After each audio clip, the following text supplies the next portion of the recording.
only way you're going to get better, man, you got to put the work in. Brothers on three. 1, 2, 3. Brothers.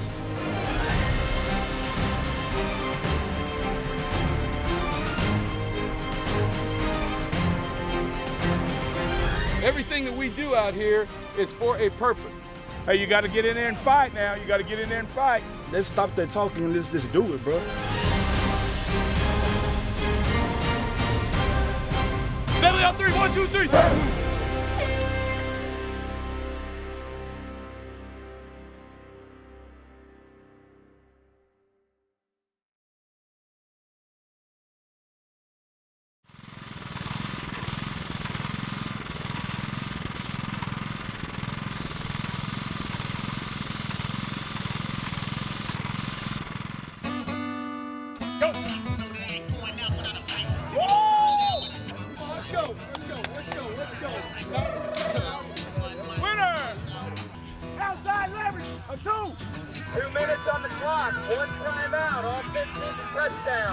They come and see us this Saturday.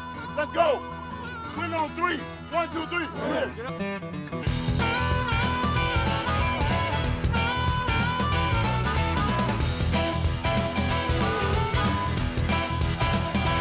Why are we walking?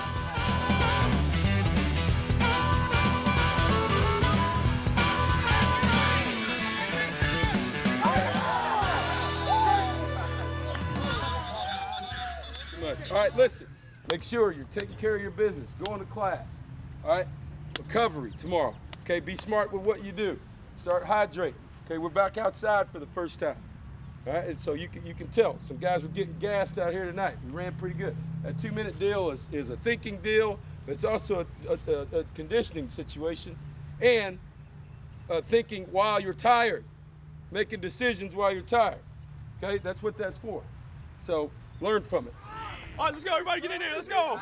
Get that big win. Second round. Hey, let's go. Team on 3. 1, 2, 3. Repetition throughout the week helps the Aggies find the right tempo and readies them for Saturday. The 12th man needs just one night to fine-tune their cadence.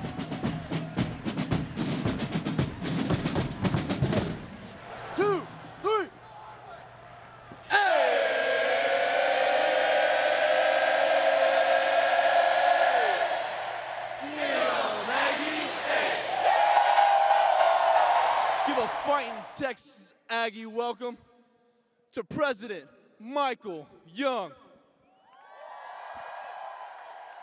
So we are grateful for being here.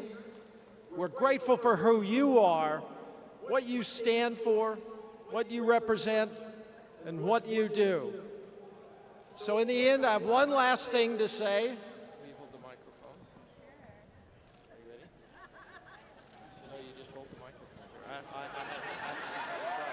Okay, ready?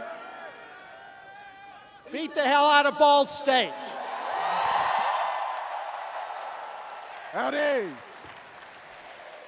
Welcome, Ags, to the new spiritual home of the 12th man and the Fighting Texas Aggie football team. We have a lot of people to thank for this, but above all, the students, because you voted $70 million on yourselves. All we ask of you, President Young, is that you and your coaches come into this field and beat the hell out of everybody that comes in here.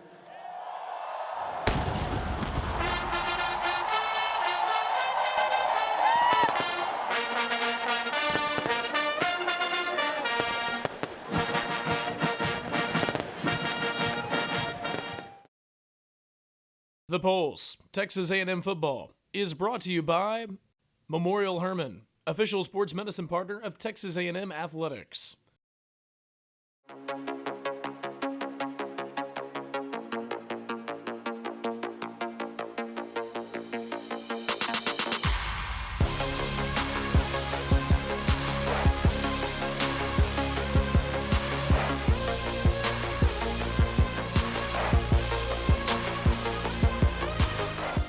Time and effort have redeveloped Kyle Field.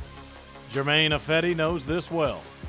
No stranger to hard work, the construction science major balanced his spring and summer off-season program with an internship on Phase 2 of the construction project.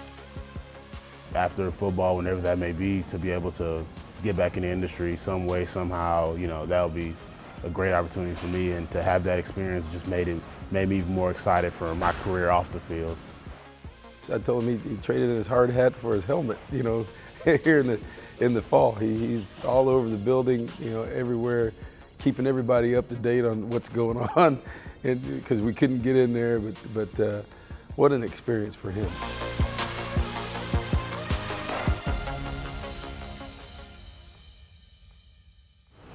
These used to be the days out here. My boss would need something looked at, and I'd have to come all the way up here. What's up? How are you? Good. Working overtime. Well, as can be. I see all the types of opportunities that there are in construction, in this industry, and this is, I'm blessed to be able to work on Kyle Field as my first any type of job, and it was a great, fulfilling experience for me. I got to see how people really work, outside of football. This is probably the room that took the most man hours. Because all I used to hear about on the project, Hall of Champions, Hall of Champions, Hall of Champions, Hall of Champions. Hey, you gonna get you one of those suites when you go to the league? What's happening, bro? That DAP, those your kids these days? I can see that. What? Your name on one of those suites when they Jermaine and Freddie class or such and such. Nah, after you play, what, 15 years? Nah, don't flatter him, man. Don't flatter. That's a special deal, to be able to actually be a part of and work on Kyle Field is awesome. And then to run out and play in that game, I mean, that's unbelievable. And I think it's something that he's extremely appreciative of, the opportunity to do that, and something he's never going to forget. Just being able to think like, oh, I put in work in this stadium. I did, by putting in a lot of hours on this project, it's going to be a surreal feeling. And now I'm about to put in more hours playing football in the stadium, on the field. So it's going to be a great feeling. It's going to be top of the line stadium.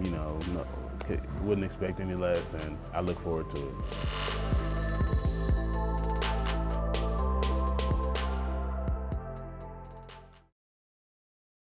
The Pulse, Texas A&M Football, is brought to you by Pepsi, official soft drink of Texas A&M Athletics.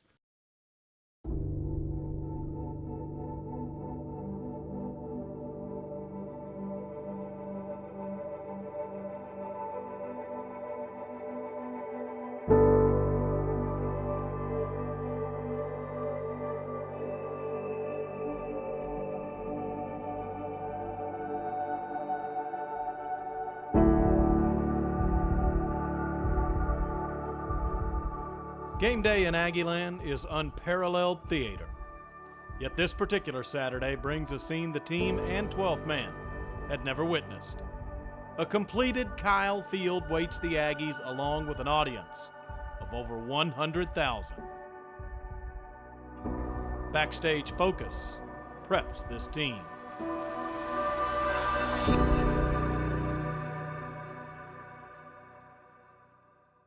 Okay, listen up.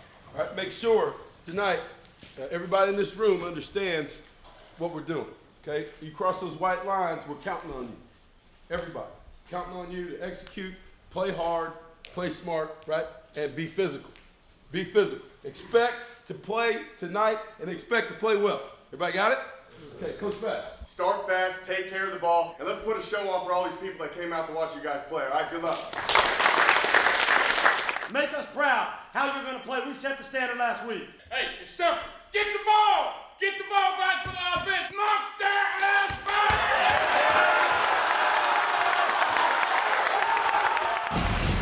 Got a great night, right? Weather's perfect. Brand new house. Right? Everybody showed up to see the show. Hey, let's make sure we put on a show that you'll never forget. The excitement around the beginning of this game really, really high coming into this week. A lot of the Aggie fans wanting to see what the $485 million stadium would look like. And then their team went out and beat 15th ranked Arizona State last Saturday night in Houston, and that only ratcheted the anticipation up higher. It's amazing. The largest stadium right now in the SEC. It's packed. They had a ton of students here last night for Yale practice at midnight. You got the corps marching in, bringing the cannons. You got reveille. Pretty impressive sight.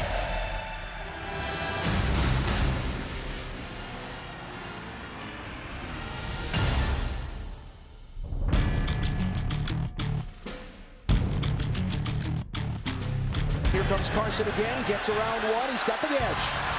He might have the end zone. Touchdown, Texas A&M. Ruling on the field is a touchdown. That plays under further review. Carson, does he catch? Yeah, right there. That's going to come back to about the 1 yard line or so. Their second attempt on short yardage, and Trey Carson will take it in for the Aggie touchdown again. After the defensive performance versus Arizona State, the Cardinals' first 2 plays came as a near shock. It was enough to wake the Aggies up and bring them back to their menacing ways. Handoff inside, going nowhere is Williamson. And after they had first and goal at the 1, they get nothing.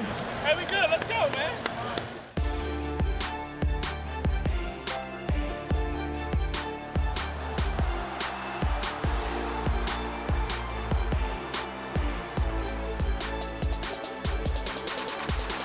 Games like this provide opportunities. What new names would emerge when called upon? Handoff goes off. Big hole, 20, 15, 10, headed to the end zone. He scored!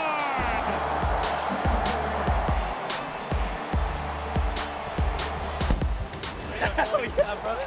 That was awesome. Here's a interception. A&M's going to be returned. Let's see, 10-5, touchdown. And it's Devontae Harris. He stepped right in front of the intended receiver, and he got a TD. 27-3. Play action, throwing into the end zone, and that is a catch, and that's Jordan Davis, the tight end today. And that just made it 34-3 on a 3-yard pass, and his first Aggie touchdown for the freshman from Clear Lake. Play action. Allen rolls right, looks deep in the end zone. Touchdown, Texas A&M. That's DeBuyo, Jeremy Jr., 2 letters out of Honolulu. Boy, Dave, I got to tell you, Kyle Allen is dialed in.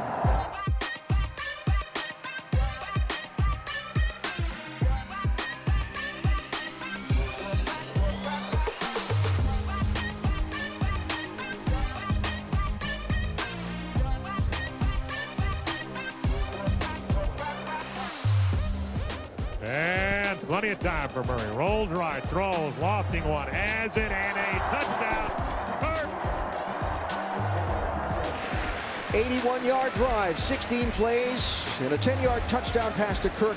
All Texas A&M here in College Station. Coach, we've seen both Kyle Allen and Kyler Murray tonight. What have you seen from your quarterbacks? Well, I thought Kyle was pretty good, operated clean, really accurate, moved the football, and we wanted to get him into a rhythm. It's not just the quarterback, it's everybody else playing. So, you know, his performance, he's got to leave out of that with some confidence.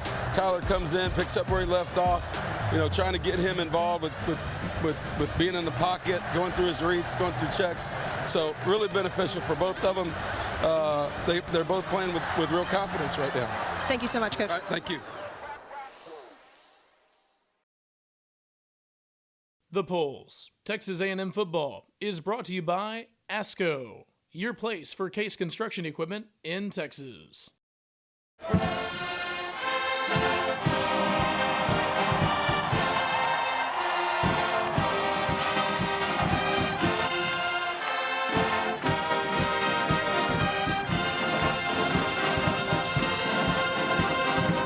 Halftime here in College Station as Texas A&M is solidly thumping Ball State in the debut of the new Kyle Field. What is the message in the locker room? The message is to finish the game. You know, we got some other guys that are going to play, and let's make sure that the quality of play remains the same. 11 guys on the field.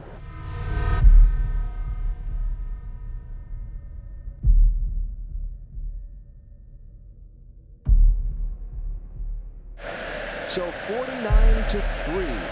A&M over Ball State. Daniel Acamra to kick off. The keeper for Neal around the outside. First down yardage and more out near midfield. Neal to throw. Downfield. Bouncing off of his hands. I was looking to see there's a flag down somewhere. Yep. Might have got him for a little jersey pulling going on. Green bounces outside. Trying to get the pylon, and he does. Touchdown, Ball State. Ball's out. And that looks to be in the hands of the Cardinals. I think you're right, Alan. It is. Kyler Murray grabbed the high snap with one hand, brought it down, but pressure from behind knocked the ball loose. Moves the pocket, throws downfield. It's got a man wide open. And I mean wide open. Jamal Jeffrey had his own zip code. There's a penalty flag down at the line of scrimmage. And it might be coming back. Ineligible receiver downfield. Offense number 77. That's a 5-yard penalty. Replay third down. The second half a far cry from the first, with turnovers and penalties plaguing the Aggies. Even the lone score wasn't exactly a thing of beauty. He's earned it. Oh, fumbled the ball. An A&M player's on it, and they're going to score a touchdown.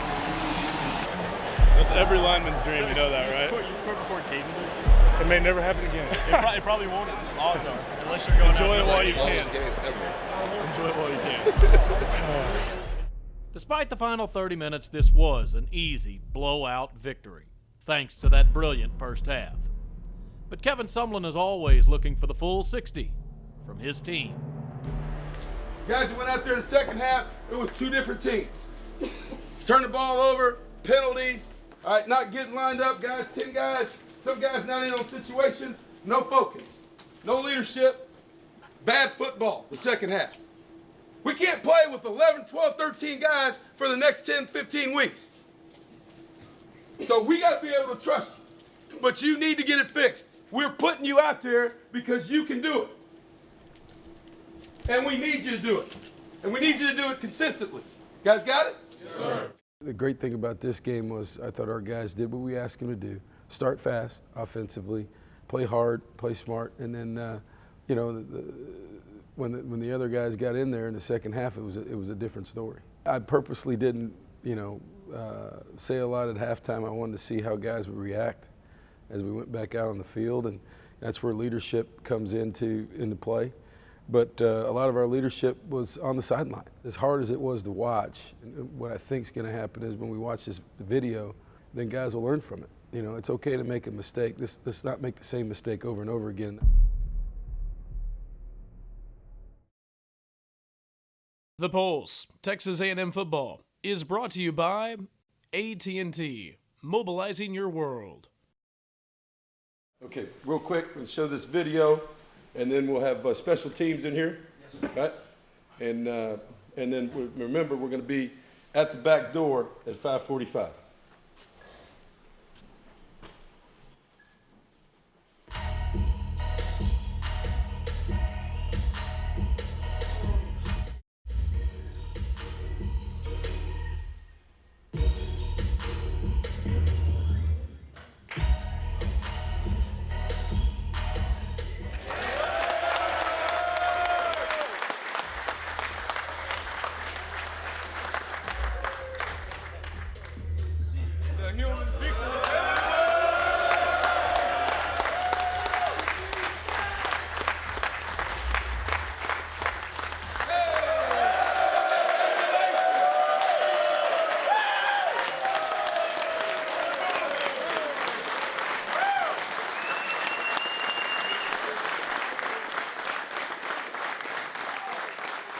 Several high schoolers dream of playing college football.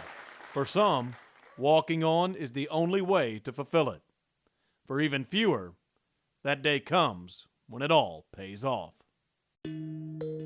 I think the biggest takeaway from it is every time we've done that, it's an emotional time for those players, but I'm always, you know, intrigued by the reaction of the team. It's just a lifelong dream of mine coming true.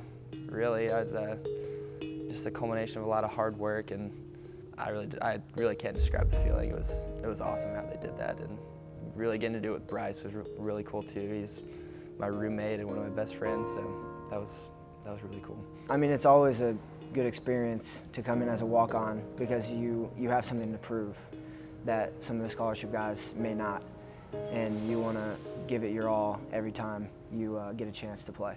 Our guys that are on scholarship, I think it's a revelation. You know, this is a real privilege, and they have real respect for these guys because, you know, they're paying their own way. Some guys are out of state. Some guys are, you know, that's not cheap. Just being a walk-on and then finally getting a scholarship, you feel like finally deserve to be here, and there's a little bit of a feeling that you made it. You dream about that time when you become a walk-on. You don't ever think it's going to happen, and when it finally does happen, it kind of just takes the monkey off your back, and you can finally be one of the other guys on the team.